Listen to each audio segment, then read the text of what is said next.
Let's go to pond number 2. Excuse me, pond number 2? Excuse me, pond 1. Hold it. Am I being stupid here? Yes, I am. Hold on. Puddle, pond. There we go. And yes, the dialogue. And here we are at the pond. Looks like a similar situation, only bigger. And it's a little further along. Now, I will probably include an unfortunately exhaustive list of these locations for you to add into your teleporter or so you can find them on the map. But yeah, this is a pond, or maybe you would have considered mini lake. And we're looking at the coastline here. The coastline outside of the main player area is made very deliberately interesting looking. And you might have noticed, yeah, that would be where water would flow in and then flow out. I made a video where I asserted that there were a lot of plans for this that weren't squandered, but they were basically scuttled in favor of making the game we see now. So let's go to pond. I'm repeating myself. Go to the next thing after the ponds. We're going to go to Soggy Tree Bay, and I can jump on top of the Soggy Tree and the 2Ks. Let's go to 2Ks first. And when we turn around, we see that we have a couple of little islands out here, and we see these, well, peninsulas, or peninsulas. And we're looking at a big one. This is designed to make the coastline interesting. Again, on the rest of the map, it isn't interesting. And again, I say we have a lot of what I would say wasted opportunities here. Let's go to Soggy Tree Bay, because I'm calling it that because we have a soggy tree to look at. That's a very soggy tree. Now, I am in God mode and I go out there and look, but it's just a tree with the water height above it. And over there is another rock over there, and I probably gave a link to it too, a jump point. But let's go up here. We're at 2K's Inlet. Let's try that one. Teleport. And these are names I gave it while running around the map like an idiot doing this stuff. Now, again, K's are, or isles, or islets, which is hard to pronounce, for me anyway, are little islands. And this is a little further along. Yeah, I was right. I made another jump point. And these are places where there are some spots here you can build out to one island and then the other. And this would have been an interesting place to build at. You know, you'd have the risk of, oh no, we might die in the water, might lose everything under the water so we can't retrieve it. And over here is a little inlet. And again, these are places where it really seems obvious to me that the game engine allowed for maybe water bases or whatever. Here's Pike Jetty we're going to go towards. Let's see if we get there. And here we are. And that's where we were over there. This one is a very sharp point out here. And it kind of makes it an area where you could park a ship. Okay, let's go again. After Pike Jetty, we have pond number 3. And I'm going to call it pond. But when we look at it, it's a bit bigger than the other. Now we go over here. I think we go over this way to go to the ocean. Yeah. And again, it's got a separator here. Again, these look like places you'd set up for some specific purpose. Now, this can also happen if you literally mouse click and make a dent if you're using the terrain editor tool. In almost any video game editor, it'll do that. But this one has a bunch of warps, distortions, and displacements added to it. So maybe this was a result of the displacement. After pond 3, we have stone dock. Because, well, it looks like a dock made of stone for us to have a ship pull into. It's waiting for it to happen. This area is almost perfect for it, for a largest ship being brought in. Now we're going to go to, if I don't get kick banned, because, again, this version allows that. We're at Stone Dock. I'm not going to go to Rockview. We're going to go to Canoe Fault, which is a tinier version of the same thing we're seeing here. Yeah, one of them gives me a, you've been flagged and kick banned because reasons. This is big enough for a canoe. Or maybe a log, and it looks like a place you would go to maybe set up a base along this mess here and have a little boat. Now we're going to go from Canoe Fault. We're going to go to, where are you? Big Falls Ridge. Cool looking area. Let's go there. Teleport. And when we go up here, we're at the ridge in the middle of a landslide area. Someone copied this from a real world existing thing or just decided to art it up. This looks like the kind of thing where you'd have a Niagara Falls kind of a location or monument. And as we can see, if we go over here very carefully, very slowly, creepy, we have an extremely sheer drop-off where mathematically the game engine said, fuck it.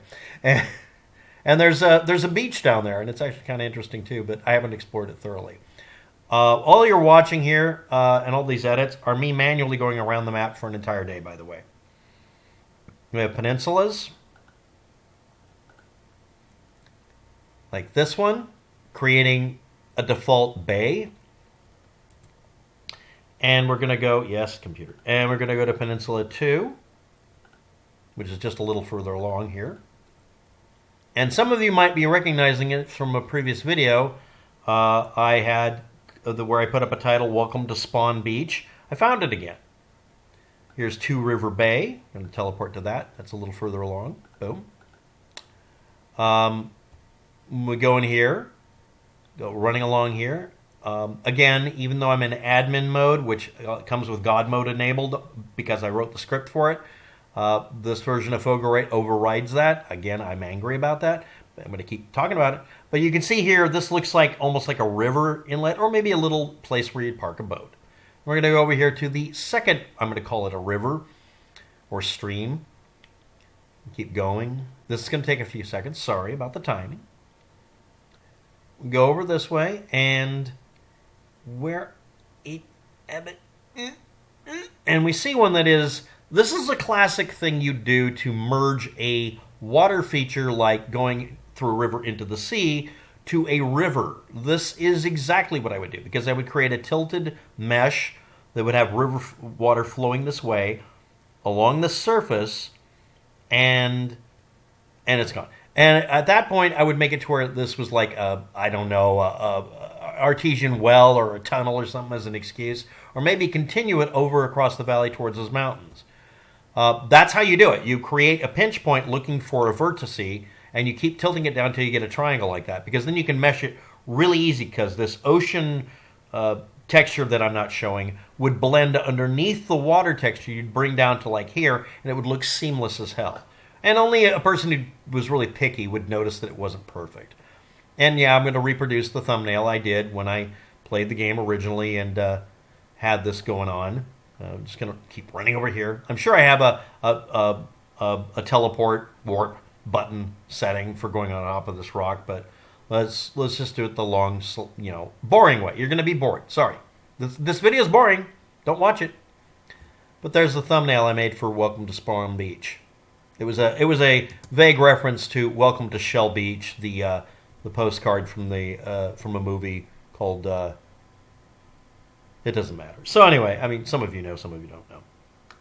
So that was Two River Bay. Then we have Razor Harbor. I'm just going to teleport there.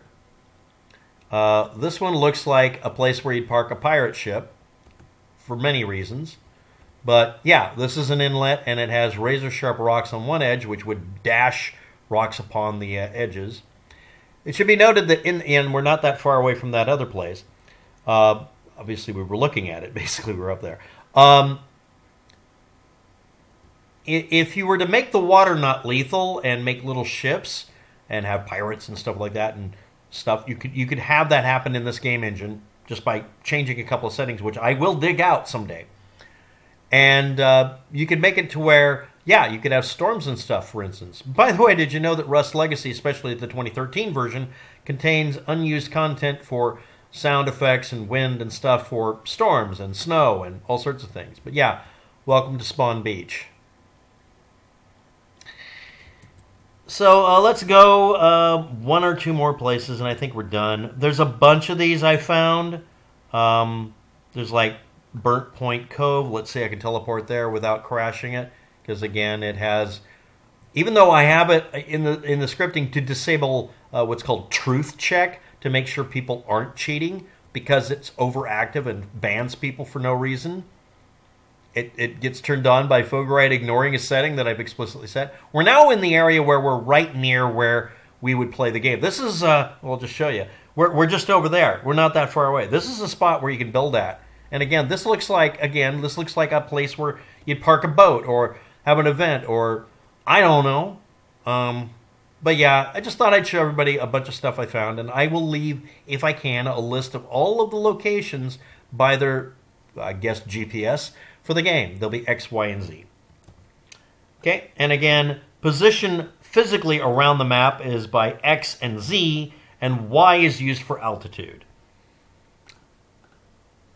So, yeah, that was me exploring the map a little bit more. I will give the location data for it, and I'll give links to all the resources I use to be able to futz around in this. And that is looking, because that is absolutely being rendered that way, that is really looking like some significance should be given to that little dash there and the lump of dirt that it's next to. It really seems, I don't know, oddly specific. This dirt mound over here is, you know, literally the dirt pile up right in the middle of the crater right here. And yes, those are the resources and crap I did and animals and yeah. So, and one more time, yes, Rusty, I appreciate you wasting my time. So, yeah, on all of that, thanks for watching. Have a good day and good luck with that. And this has been me playing around in Rust Legacy with a server that has more tools and unfortunately turns off a couple of features I needed.